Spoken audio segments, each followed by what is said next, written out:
33 weeks में she delivered a beautiful girl child. तो दोनों बच्चों में डिफरेंस कुछ नहीं है। एक आईवीएफ बच्चा यहाँ खड़ा है, एक नेचुरल कंसेप्शन वाला। You can not make out. कोई फिजिकल फीचर में फ़र्क नहीं है, कि उसकी आईक्यू में फ़र्क नहीं है, उसकी ग्रोथ में फ़र्क नहीं है। इट जस्ट हमारा दिमागी खेल है।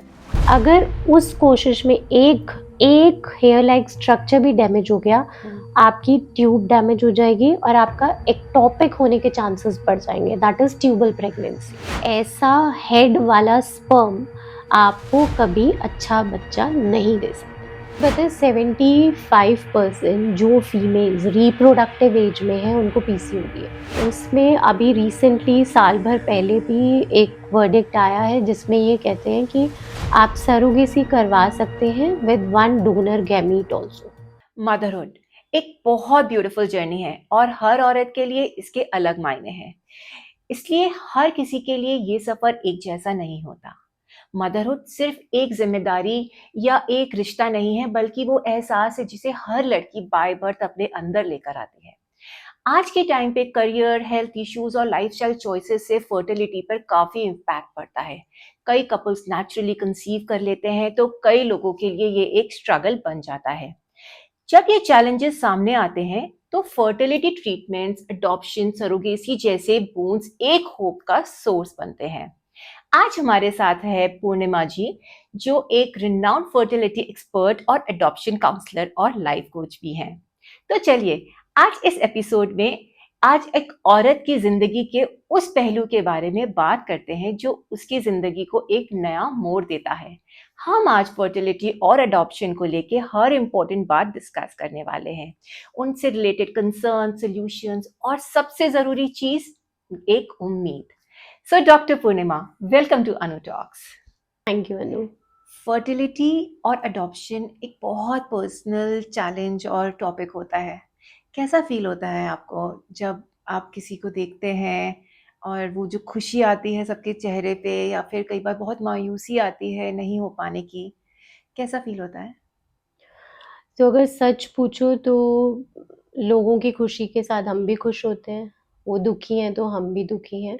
But yes, it's very challenging thing because कई बार लोग आपको समझना ही नहीं चाहते। बिकॉज फर्टिलिटी है चाहे अडॉप्शन है, जो भी इन दोनों चीज़ों में है वो किस लिए है, जस्ट बिकॉज कि उनको बच्चा चाहिए।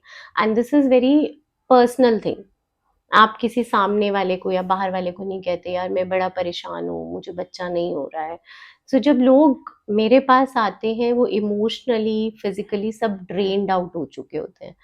वो कहते हैं ना, टिपिकली दुनिया के ताने सुन के वो हाल हो चुका होता है उनका। एंड कई बार एट टाइम्स वो अपने सारे समझने के दरवाजे भी बंद कर देते हैं। आप उनको समझाने की कोशिश करते हो, इट्स ओके, मूव अहेड। नहीं, बट वो सबसे ज़्यादा चैलेंजिंग टाइम मेरे लिए होता है कि जब मैं लोगों को समझाती हूँ और वो समझना नहीं चाहते। एंड एट टाइम्स एडॉप्शन के केसेस में तो कई बार लोग मुझे ये भी बोल देते हैं कि मैम आपके लिए एडॉप्शन के लिए बोलना is very easy because you yourself are adopted mom.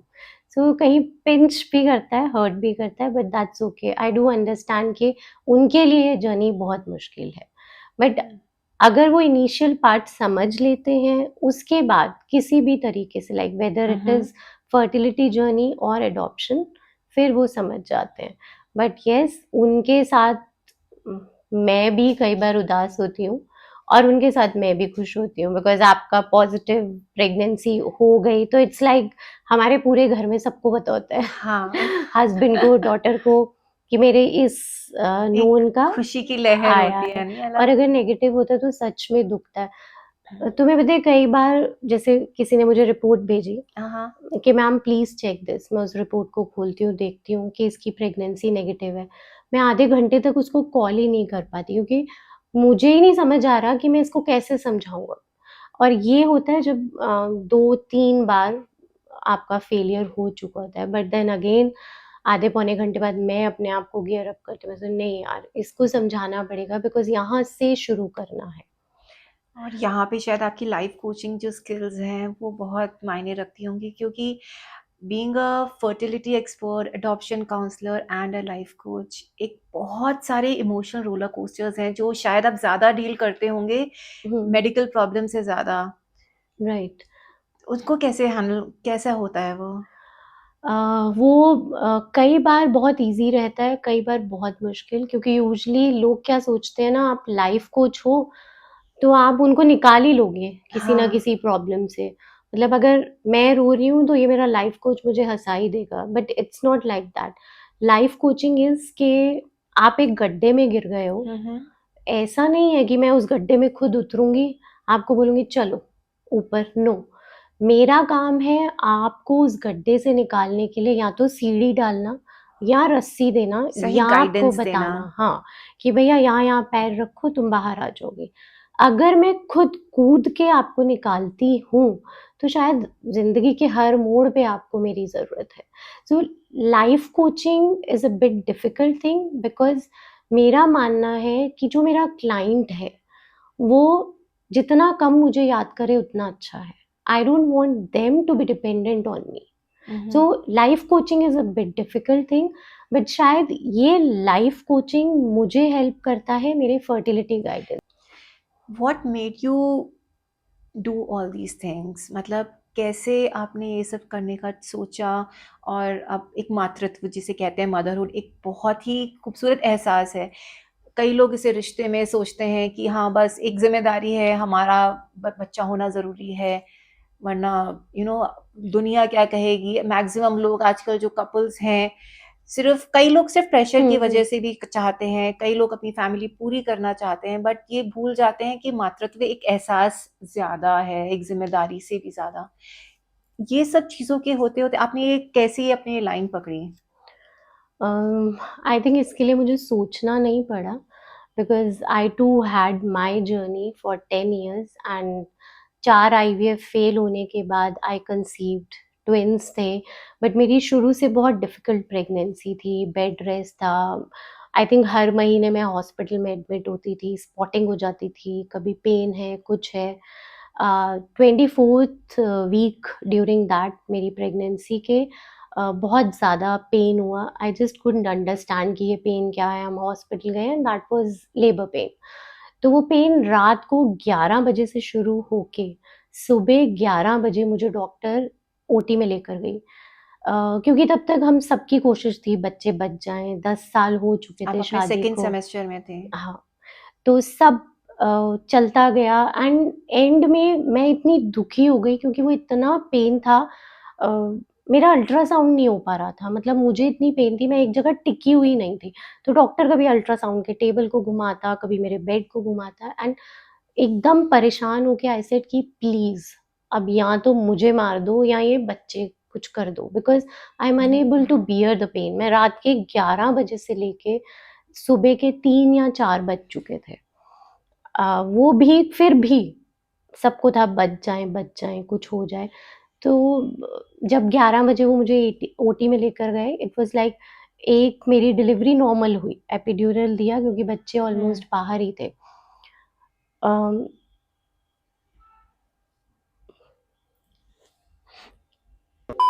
सो जब सब कुछ हो गया, डिलीवरी नॉर्मल हो गई, हस्बैंड ओटी में थे, सब था। तो जब एंड में बात हुई तो मतलब जैसे बच्चों को हम ज़्यादा देर नहीं रख पाए बिकॉज़ लंग्स डेवलप नहीं थे। लेकिन आज अगर ऐसी डिलीवरीज़ होती हैं तो लंग इंजेक्शंस देने शुरू कर देते हैं और बच्चे सर्वाइव करते हैं। मेरे काफ़ी केसेज़ हैं ऐसे। और मोरओवर मैं ही उनको हॉस्पिटल में भेज देती हूँ कि मेरी अभी गुड़गाँव की एक केस था, 24th वीक में आई टोल्ड हर कि तुम हॉस्पिटल एडमिट हो जाओ और तुम वहाँ से निकलोगे नहीं जब तक डिलीवरी नहीं होगी। 33 वीक्स में she delivered a beautiful girl वाह! चाइल्ड। तो उस टाइम मुझे कोई ये बताने सुन को के भी नहीं था। गूज़बम्प्स आते हाँ, हैं। तो जैसे ही हुआ सब कुछ खत्म हुआ तो मुझे कहीं न कहीं अंदर गिल्ट आ गया। मुझे लगा कि मैंने अपने बच्चों को मार दिया। मुझे लगता था मैं कैसी माँ हूँ?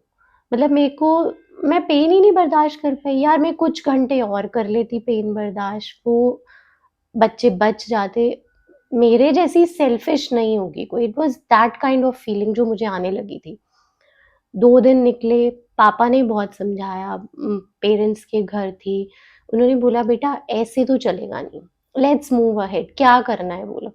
तो एक वो एकदम से था कि हमको एडॉप्शन पे जाना है।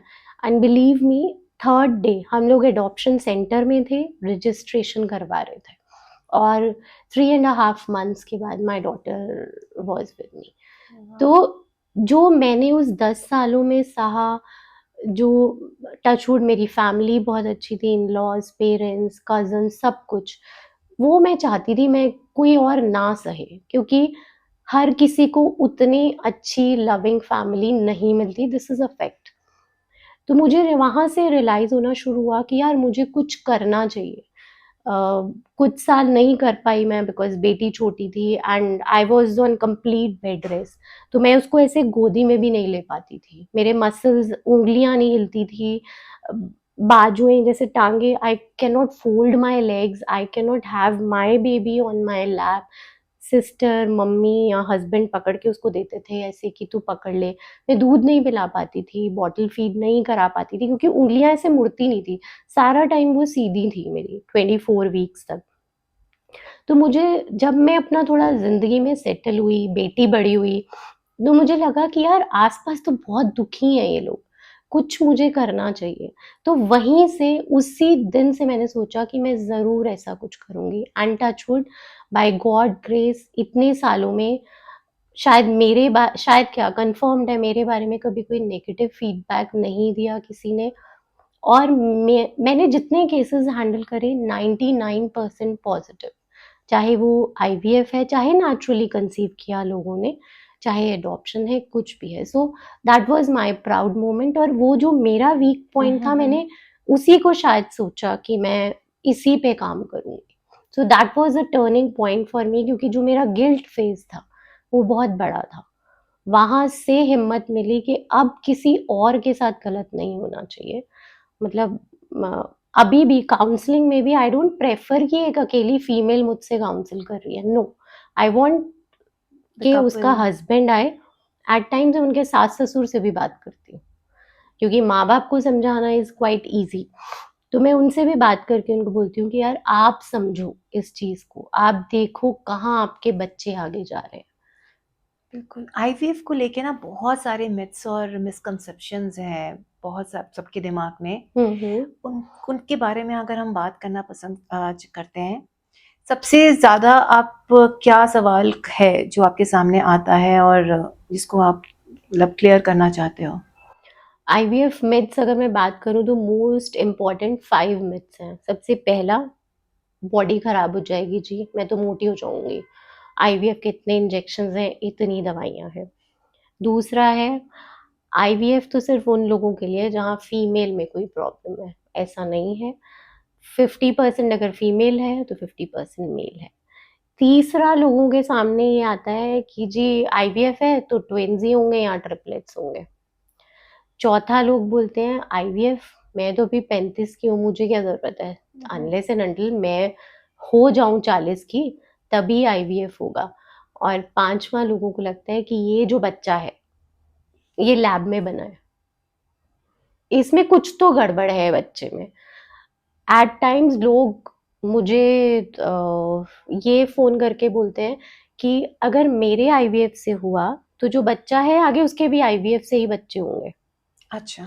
अंबानी, नीता अंबानी के आईवीएफ से ट्विन्स हाँ, हैं, हाँ। ठीक है। आगे उसकी बेटी के ट्विन्स हैं, हुँ। वो भी आईवीएफ से हैं। सो वो उनकी मर्जी थी कि वो ओके। आईवीएफ से करना चाहते थे कि नहीं, बट इट्स नॉट दैट कि भैया मैंने आईवीएफ से बच्चा पैदा किया तो जो मेरा आईवीएफ वाला बच्चा है वो भी आगे आईवीएफ ही करवाएगा। वो शायद इसलिए क्योंकि उनको आईवीएफ का मतलब ही नहीं पता। हमें मुझे लगता है स्टार्टिंग में हमें ये पहले बताना चाहिए आईवीएफ होता क्या है? राइट। क्या बताना चाहोगे आईवीएफ होता क्या है? एक्चुअली जो बहुत कॉमन टर्म है ना, जो हम आईवीएफ के लिए यूज करते हैं, that is test tube baby. जब शुरू में हुआ हाँ, था टेस्ट ट्यूब तो कहते हैं बेबीज़। लैब में टेस्ट ट्यूब में बच्चा बन गया। हाँ। तो ऐसा नहीं है। हमारी बॉडी में जब नेचुरल कंसेप्शन होता है, हुँ, हुँ। हमारी ओवरीज और हमारे यूट्रस, इसके या बीच में ब्रिज है एक, that is fallopian fallopian tubes. Tubes. Egg ovary से हाँ आया जी। और यहाँ से स्पर्म आया हुँ, हुँ। यूट्रस से, फेलोपियन ट्यूब में ही आपका एम्ब्रियो बनता है। बनता है। वो एम्ब्रियो 4 दिन तक उसी ट्यूब में रहता है, 5वें दिन वो स्लिप ऑन होके आपके यूट्रस में आता है। ओके। ठीक है, उसी तरह जब हम लैब में करते हैं, लैब में एग निकाला जाता है, स्पर्म मिलाया जाता है, 4-5 दिन तक उसको लैब में रखा बस जाता है। मेटिंग बाहर होती है। मेटिंग बाहर है बस। जब जो 5वां दिन उसने स्लिप करके आना है, उसी 5वें दिन according to your period cycle and हाँ। एवरीथिंग, उसी 5वें दिन ही वो एम्ब्रियो आपके यूट्रस में डाला जाएगा। एबनॉर्मेलिटीज कोई नहीं है। टेस्ट ट्यूब डजंट मीन कि हमने उसको कुछ सिंथेटिक इंजेक्शन लगा दिए या कुछ नहीं। उसको वहां पे एनवायरनमेंट वो दिया जाता है जो हमारी बॉडी के अंदर है। हाँ। एनवायरनमेंट कह लो या आप ये कहो कि temperature, that is very important thing. तो वो सारी चीजें उसी हिसाब से होती है, वो कोई जादू वाला एम्ब्रियो नहीं है, इट्स लाइक नॉर्मल थिंग। तो दोनों बच्चों में डिफरेंस कुछ नहीं है। ओके। एक आईवीएफ बच्चा यहाँ खड़ा है, एक नेचुरल कंसेप्शन वाला, you can not make out कि कोई फिजिकल फीचर में फर्क नहीं है, कि उसकी आईक्यू में फर्क नहीं है, उसकी ग्रोथ में फर्क नहीं है, इट्स जस्ट हमारा दिमागी खेल है।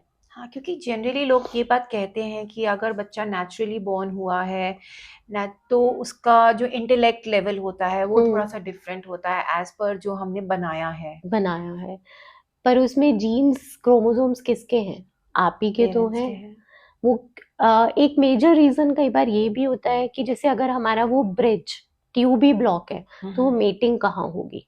ऐसे केसेस में आईवीएफ ही एक इट्स द ऑप्शन है, ओनली और ऑप्शन। कोई ऑप्शन है ही नहीं। तो उसके बाद हम एम्ब्रियो बाहर होकर फिर वो हम इंजेक्ट कर देते हैं यूट्रस में। यूट्रस में वो इंजेक्ट हो जाए डिपेंडिंग वो अपॉन के। इम्प्लांट हो जाता है फिर। हाँ, हाँ। डे 3 एम्ब्रियो है या डे 5 है। And then is it a normal procedure उसके बिल्कुल बाद? बिल्कुल।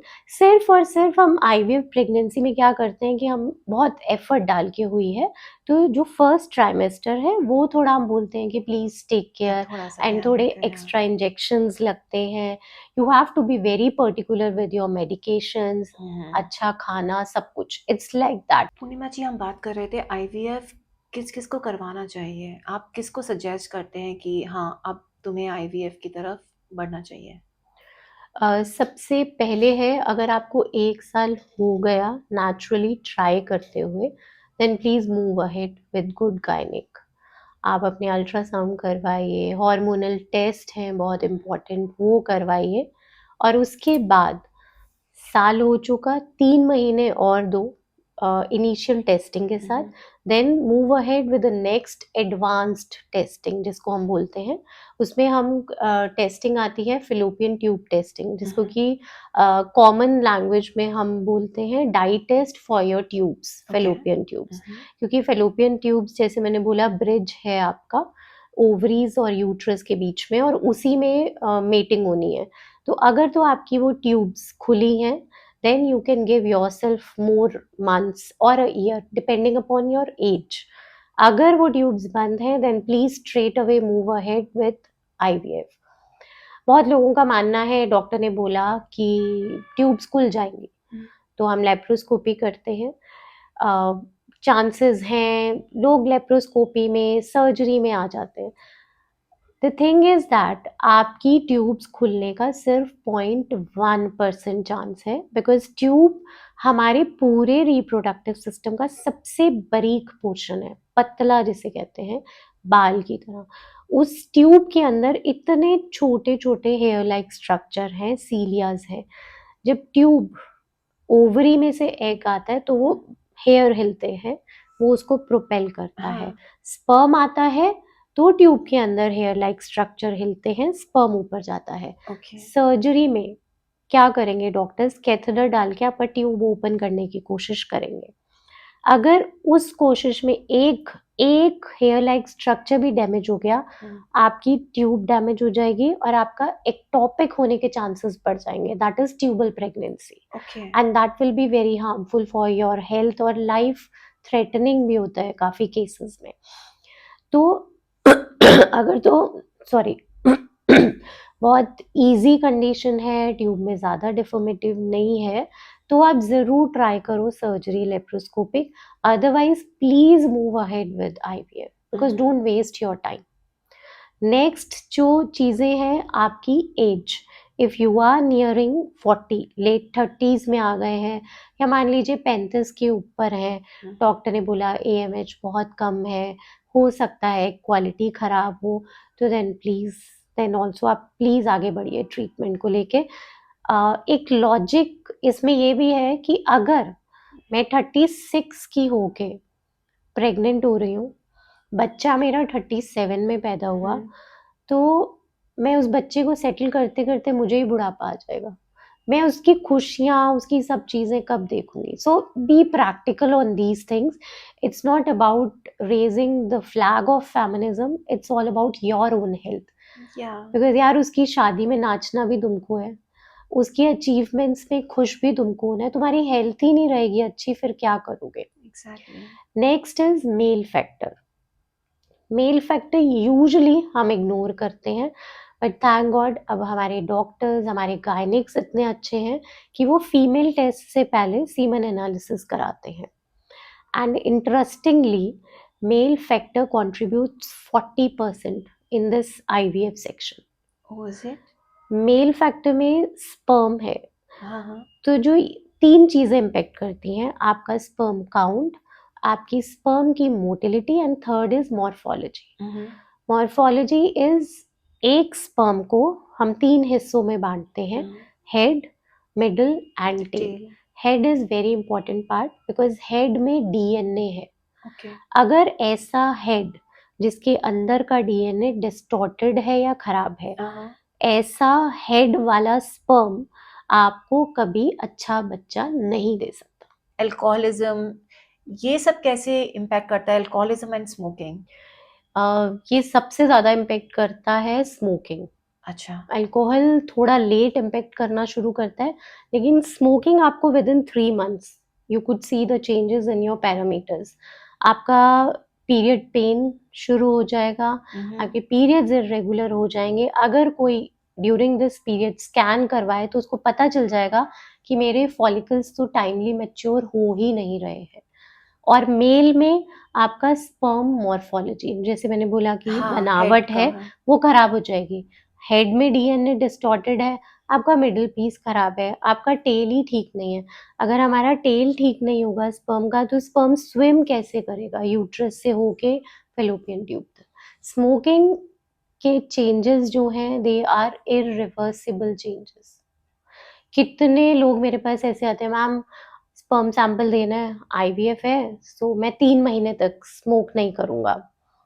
सैंपल दिया, एम्ब्रियोज बने, फिर चालू हो गए। So this is wrong. आप धीरे धीरे करते आपकी बॉडी में वो इरिवर्सिबल चेंजेस आ जाए। Same with females.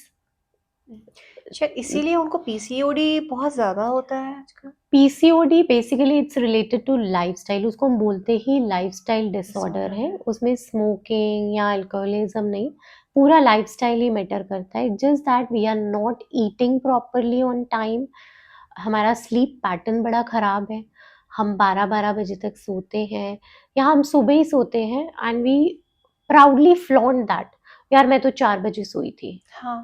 तो इसमें क्या अच्छा है? बच्चे आजकल तो लेकिन पढ़ते ही रात को हैं। हाँ, विच इज़ रॉन्ग। मैंने खुद बहुत मुश्किल से अपनी डॉटर की ये रात वाली पढ़ाई वाली हैबिट बहुत लड़ाई दंगे करके छुड़वाई है। इट्स लाइक कि सब ऐसे पढ़ते हैं तो मैं क्यों नहीं? हाँ, क्योंकि मतलब क्या बोले, रात में कोई शोर नहीं होता, हमें पढ़ाई रात को होती है हाँ, विच शांति से। ठीक है, अगर हम माने कि 2-3 महीने आपने ये एग्जाम किया टाइम्स में बस, समझ में बैठता है। लेकिन you have to change that. Melatonin एक हार्मोन है जो हमारा ब्रेन रिलीज करता है, ठीक है? और वो हार्मोन तभी रिलीज होता है जब अंधेरा होता है। उसका रिलीज होने का time is 10 PM to 2 AM। वो हार्मोन हमारे रिप्रोडक्टिव सिस्टम को, हमारी एग क्वालिटी को, हमारी स्पर्म क्वालिटी को इम्पेक्ट करता है। और वही एक टाइम ऐसा है जो हमारे जो सेल्स का वियर एंड टियर है वो ठीक होता है, तो हम उसी टाइम पे नहीं सो रहे हैं, तो हमारा फर्टिलिटी एस्पेक्ट ठीक कैसे रहेगा? हम सोते हैं, फोन देख रहे हैं, लेटे हुए हैं, फोन की जो लाइट है वो उस टाइम पीरियड में उस हार्मोन को रिलीज नहीं होने देगी, क्योंकि डार्कनेस में रिलीज होता है वो। ओके, आई मीन तो दैट इज ये a very good thing to हाँ, ये नोटिस बहुत एंड इसीलिए लोग कहते थे ना कि टाइम से सो जाओ, हाँ, दिस इज द कि ओनली हमारे रीजन। बच्चों को ये चीज़ पता ही नहीं है, उनको तो बिल्कुल एंड मोमेंट तक, जब तक फ़ोन या तो मुँह पे ना गिर जाए या फिर आँखें ही बंद ना हो जाए, they are not ready to sleep. तो उसमें यही रीजन है, और जो फैमिली प्लान कर रहा है उसके लिए तो ये समझना बहुत जरूरी है। दूसरा, हम लेट सोए थे तो उठने में दिक्कत है, भाग दौड़, भागते भागते सबसे इजी ब्रेकफास्ट क्या है, ब्रेड उठाई खा ली। हुँ, अगेन, कभी सोचा ब्रेड 4 दिन क्यों चलती है? उसमें प्रिजर्वेटिव है, प्रिजर्वेटिव है, यीस्ट आपको डला वो हुआ है। फायदा तो कुछ कर ही नहीं रही है। हम बोलते हैं कि ब्रिटिशर्स ब्रेड खाते हैं, अमेरिकन ब्रेड खाते हैं। हाँ, पूरी दुनिया उनके, ब्रेड खाती हाँ, है, बोले उनके इंडिया में यहाँ ही है रोटी तो। उनके यहाँ फ्रेशली बेक्ड ब्रेड्स होती हैं। वो लोग जाते हैं स्टोर्स पे, ब्रेड या खरीदते फिर हैं, घर में बनाते घर हैं। पे बनाते हैं। हम लोग नहीं। और कितनी बार तुम कहते हैं अरे ये 4 पीस बचे हुए हैं, हम कोशिश भी नहीं करते कि उस पैकेट में देखें एक्सपायर तो नहीं हो गया।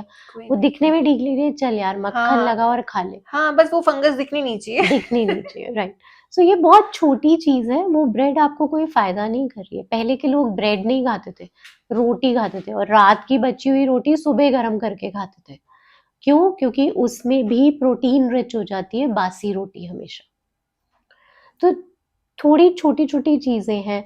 हम जैसे बहुत फैंसी फ्रूट खाने लग, एवोकाडो क्यों खाना है यार, वो हमारा है ही नहीं है, वो तो बाहर का है। आप अपने खाओ ना। कभी हमारे माँ बाप ने वो खाया नहीं खाया, बट हम फैंसी फ्रूट, जल्दी वाला खाना, उस पे बिलीव करते हैं। फिर कुछ, इंस्टेंट चाहिए ना हाँ, सब कुछ। फिर कुछ सालों पे कहते हैं अब ऑर्गेनिक ही खाएंगे। हाँ, तो पहले से you try to add those things. ये बहुत छोटी चीजें हैं, कुछ बड़ा नहीं है। अगर if you are planning for conception, सबसे पहले work on your lifestyle, this is really important, बहुत ज़रूरी है। लोगों को मजाक लगता है, कई लोगों का बड़ा कॉमन होता है, हमारे वर्किंग आवर्स ऐसे हैं, हम ये हाँ। मैनेज ही नहीं कर सकते। नहीं, अगर आप चाहो आप सब मैनेज कर सकते हो। ज़रूरत है आपको थोड़ा जागरूक होने की। तो रेस्ट इज हिस्ट्री, आप करके देखो, सब होगा। कौन-कौन से फ्रूट्स हैं जो हमें अपनी डेली डाइट में, मतलब बीइंग इंडियन, आपका क्लाइमेट्स कंडीशंस देख के हम्म। हमें अपनी डाइट में इन्वॉल्व करके रखना चाहिए? सो ये फ्रूट्स और वेजिटेबल्स दोनों में है। अभी जैसे we are in north India, हमारे यहाँ सर्दी खत्म हो रही है, हाँ, ठीक है, धीरे धीरे करते हमारे यहाँ कॉलीफ्लावर, गोभी हाँ, नहीं रहेगी। बट हमको गर्मी में गोभी मिल जाए तो बड़े मजे आते हैं। हाँ। अब वो कहाँ से आई? वो उस वो एरिया से आई जहाँ पे ठंड थी। ठंड थी, लेकिन मैं अगर उसको खा रही हूँ तो तो वो मेरी मेरे बॉडी लिए पचा नहीं पाएगी। ठीक नहीं है, ये बड़े कॉमन है।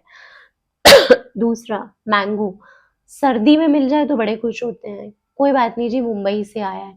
लेकिन नहीं, मेरी जोग्राफिक कंडीशन, एनवायरनमेंट मेरा ऐसा है जो मुझे कहता है कि मुझे उसको गर्मी में ही खाना तो है। ये जो क्लेम करते हैं कि बिल्कुल ऑर्गेनिकली प्रिजर्व किया हुआ है। नहीं, प्रिजर्व तो हो गया ना फिर, प्रिजर्व करने के लिए कुछ तो डाला।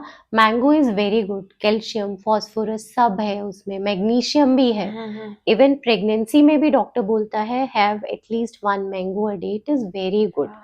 बट अब इतनी ठंड में मैं क्यों खाऊं? मेरा शरीर उसको नहीं पचा पा रहा, लेकिन बेसिकली मुझे ईट खाना है। लोकल। ईट लोकल, आपके एनवायरनमेंट के हिसाब से। और दूसरा, जैसे हम बोलते हैं कि हमको प्रॉब्लम हो रही है, सुबह अच्छे से खाया नहीं, तो डाइजेस्टिव इश्यूज हैं, तो आप रेजिन खाइए। Resin is very good. अच्छा। किशमिश, चाहे हरी लो चाहे काली लो, आप उसको रात को भिगो। किशमिश एक ऐसा ड्राई फ्रूट है जिसको आप 20 से 25 किशमिश के दाने भी खा सकते हो। आप उसको भिगो के सुबह खाओ। क्या उससे इट शुगर नहीं होता? नहीं, क्योंकि हमने उसको भिगो दिया। It okay. Is very good to, very good laxative सबसे पहले आपके मेटाबॉलिज्म के लिए, और आपके बॉडी को अंदर से हेल्दी रखने के लिए। दूसरा है मखाना। मखाने भी हम लेते हैं तो वो पैक्ड वाले मसाले वाले। घर में आप हल्के से देसी घी में उसको कढ़ाई में भूनो, उसको खाओ। शाम को, दिन में जब भी भूख लग रही है, आप जस्ट एक मुट्ठी से उठा, आपकी मुट्ठी में जितना मखाना आया उतना ही आपको खाना है, according to your own capabilities, 1 से 2 मुट्ठी। इसमें भी अगेन कैल्शियम मैग्नीशियम सब फास्फोरस है। सब है। फाइबर है, सब है। डेट्स खाओ। खजूर लोग बोलते हैं कि गर्म है, नहीं। आप खजूर को 2 घंटे पानी में भिगो दो। नेचुरल शुगर है उसमें and it is very good antioxidant plus fibre है। बच्चों को भी इस चीज की आदत डालो कि वो ये सारी चीजें खाएं एंड मेक श्योर कि अगर लोकली जो सब्जी और फ्रूट नहीं उग रहा उसको मत खाओ। वो आप खाओगे तो आपकी बॉडी को कोई, अगर मान लो 1% नुकसान नहीं हो रहा तो वो फायदा नहीं हो रहा, और एक बहुत ज्यादा पैसा खर्च करके आप उसको खा रहे हो। फिर तो ऑलिव ऑयल्स ये सब भी आपकी बॉडी को हमारे लिए नहीं है। हमारे यहाँ देसी घी और सरसों का तेल यूज होता है। लोग कहते हैं देसी घी नहीं खाना, वजन बढ़ जाएगा। हाँ desi ghee is very good for your uterus, very good. Okay आप छोटे से बच्चों को दो। देसी घी खाने वाली लड़कियों को जो खाती हैं, मतलब रोटी में लगा के सब्जी Yes. में, उनको कभी पीरियड क्रैम्प्स नहीं होंगे। देसी घी इज वेरी गुड और उनको कभी भी प्रॉब्लम नहीं होगी। आजकल हम देसी घी बहुत कम खाते हैं, सी सेक्शन बहुत ज्यादा बढ़ गए हैं क्योंकि हमारा यूट्रस उतना हेल्दी नहीं रह पा रहा। ओके नारियल पानी पीना है, हम वो पैक्ड वाला खरीद लेते हैं, कोको या कुछ कोको ऐसे। जल हाँ वो, तो यार आप उससे लो ना, सब्जी वाले से उसको कटवाओ और पियो। सबसे बेस्ट है। क्यों? अगेन प्रिजर्वेटिव है क्योंकि उस पैक्ड है। ऐसे तो वो पैक नहीं रह सकता, नॉट पॉसिबल। तो ये बहुत छोटी चीजें हैं, वेरी लाइट। चिप्स, नमकीन, पैकेट पे कभी चेक किया कि they use palm oil? Palm oil is very unhealthy, या वेरी अनहेल्दी। तो वो क्यों खाना है? घर में आप कुछ बना के खाओ। मुझे लगता है एक किचन चेक होना बहुत बहुत ज़रूरी है। जरूरी। अगर हमारे पास ये ऑप्शंस हम रखेंगे ही नहीं ना, ये अवेलेबल है इसीलिए हमारे यंगस्टर्स और हम भी एक शॉर्टकट ढूंढते रहते हैं फटाफट से कि फटाफट से कुछ अच्छा मिल है जाए, ना, है ना? हाँ भूख लगी पैकेट खोलो चिप्स हाँ, खा खत्म लो। करो। और ये हमें इंटरनली हमारे रिप्रोडक्टिव सिस्टम को कितना डैमेज कर देता है। हमारी लाइफस्टाइल डिसऑर्डर्स जैसे पीसीओडी, पीसीओडी। पीसीओडी की वजह से फर्टिलिटी में बहुत इश्यूज आते हैं, कंसेप्शन में बहुत इश्यूज आते हैं। तुम्हें पता है 75% जो फीमेल्स रिप्रोडक्टिव एज में है उनको पीसीओडी है। 75% और इज अब अ ये बिग बढ़ते नंबर। जा रहा है, पहले इतना नहीं होता था। नहीं था। मेरी खुद की डॉटर बोलेगी मम्मा मेरी फ्रेंड को तो 2 मंथ्स हो गए पीरियड्स नहीं आए, और वो अपनी मदर को नहीं बोल रही है क्योंकि उसको लग रहा है ये तो नॉर्मल है। तो एक कहीं ना कहीं हम उस एज से, उस स्टेज से शुरू करें अपनी लड़कियों को भी ये चीज समझानी कि it will impact you. And at a very early, मुझे लगता है हाँ वेरी अर्ली स्टेज पे हमें ये शुरू कर देना चाहिए। और दूसरी चीज, आप बात करो एग फ्रीजिंग के बारे में, very important. My daughter is 17 years old and I am very clear about it कि 25 की साल होगी, तुमको शादी नहीं करनी 25 में मत करना, बट 25 की होते ही मैं तुम्हारे एग फ्रीज करवा दूंगी। उसके बाद तुम नेचुरली कंसीव करती हो, वेरी गुड, हाँ कोई बात नहीं, हम तुम्हारे एग्स डिस्कार्ड करवा देंगे। ठीक है। बट 25 का मतलब, दिस इज माई योर वो योर एंड बेंचमार्क, हाँ, हाँ। क्योंकि मैंने इतना सब कुछ देखा है। मैंने वहां तक देखा है जहाँ पे 25-26 साल की लड़कियों की ओवरीज बिल्कुल श्रिंक हो गई।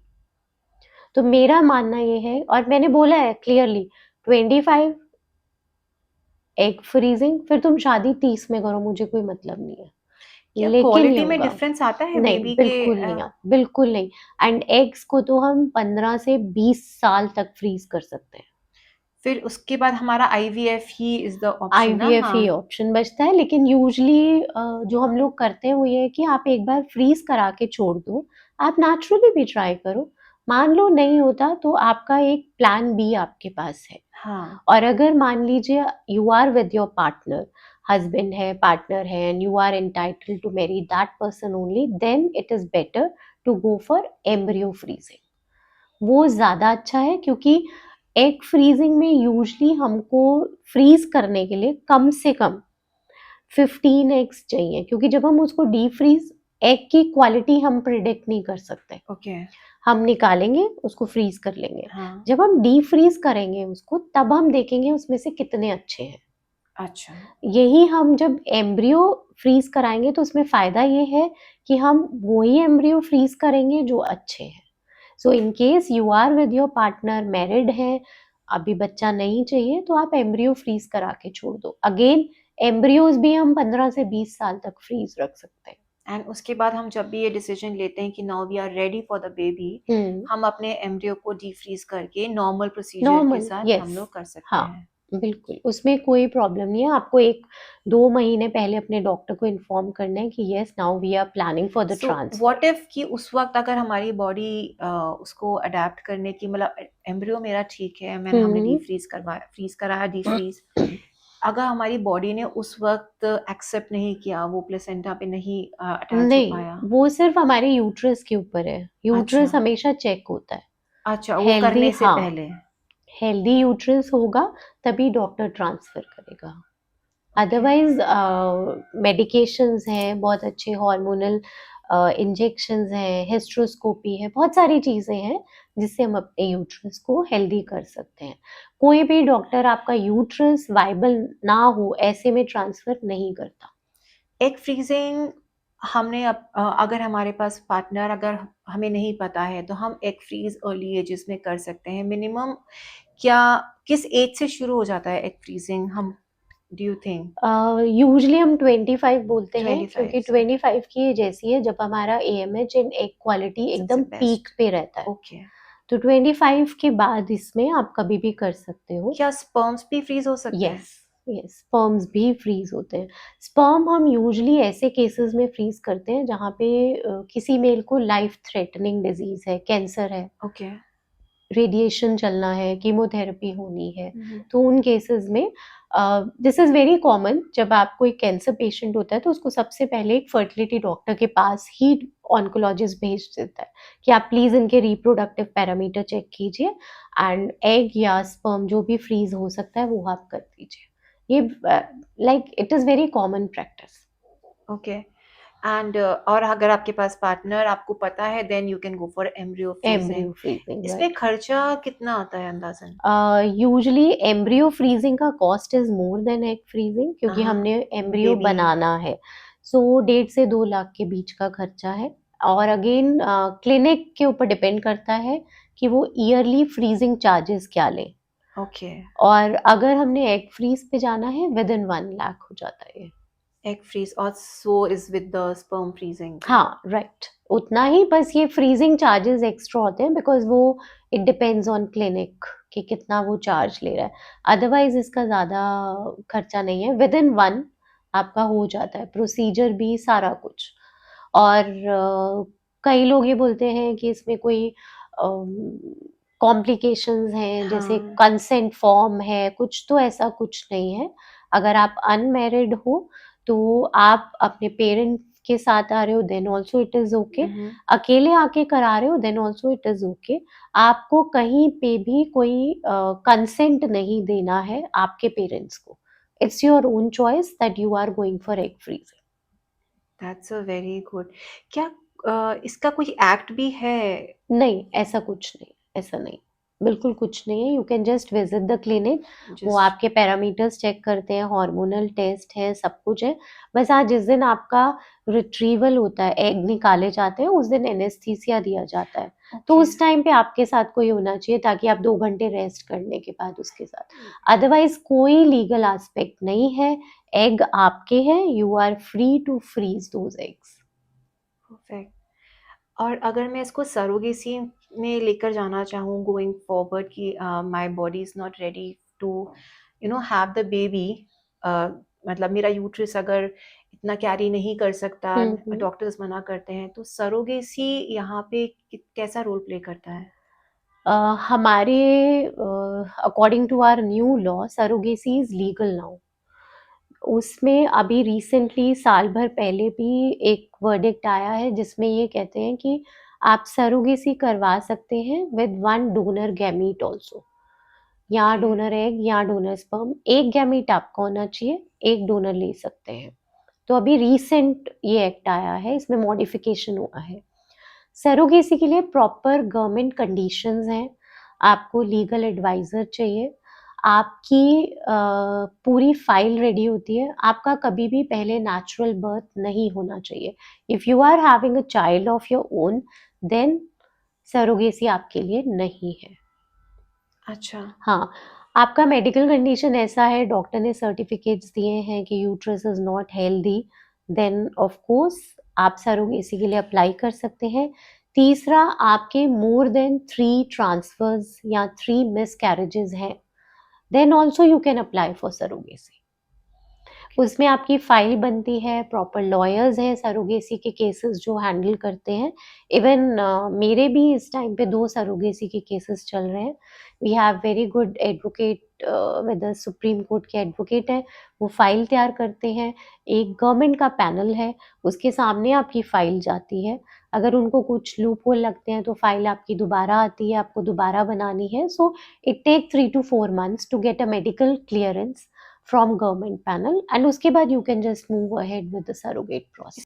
वाह, मजे आ गए। आज का सेशन ना बहुत ज़्यादा इंसाइटफुल रहा है एंड आई एम श्योर जो भी लोग हमें सुन रहे हैं उन्हें फर्टिलिटी और एडॉप्शन के बारे में बहुत सारी मिथ्स और क्लैरिटी आई होंगी, क्योंकि हर रिस्पॉन्सिबिलिटी अलग होती है, हर जने की पेरेंटहुड जर्नी अलग होती है। पेरेंटहुड सिर्फ खुद बायोलॉजिकली पैदा करना ही नहीं होता, बहुत अलग अलग तरीके से भी आप इस फीलिंग, इस एहसास को फील कर सकते हो। पर सबसे ज़्यादा जो प्रॉब्लम मुझे समझ में आई है कि लोग एक्सेप्ट नहीं करते हैं, उनको पता नहीं है, एक्नॉलेज भी नहीं कर पाते हैं, प्रॉपर राइट गाइडेंस नहीं है। मैं कहना चाहूँगी कि गाइडेंस की कमी नहीं है, बस हमें वो एक स्टेप, हमें पता होना चाहिए हम क्या चाहते हैं, और अगर हमें ये चीज़ पता है तो हमें एक राइट गाइडेंस के लिए आजकल बहुत सारी चीज़ें हैं उपलब्ध। आप प्लीज़ जाइए, पता कीजिए। और डॉक्टर पूर्णिमा जी हैं, वो एक फर्टिलिटी एक्सपर्ट, एडॉप्शन काउंसलर हैं, ये आपको बहुत हेल्प कर सकते हैं। आपसे अगर किसी को कांटेक्ट करना हो तो कैसे किया जा सकता है? सो कांटेक्ट करना है तो आप इंस्टा पे, लिंक्डइन पे मैं हूँ, या आप direct number, you can share my number also, तो नंबर के थ्रू भी कर सकते हैं, and I am available round the clock. Perfect. मैं पूर्णिमा जी का इंस्टा हैंडल और इनका कांटेक्ट आईडी, इनका ईमेल आईडी मैं नीचे कमेंट सेक्शन में लिखती हूँ। और इसी तरीके से लाइक और सब्सक्राइब करते रहिएगा। अगर आपको हमारा वीडियो पसंद आया है, मिलते हैं बहुत जल्द एक नई स्टोरी के साथ। तब तक के लिए बी होपफुल, एंड ये होप स्टोरीज हैं, चलती रहेंगी। Never give up. Anu talks.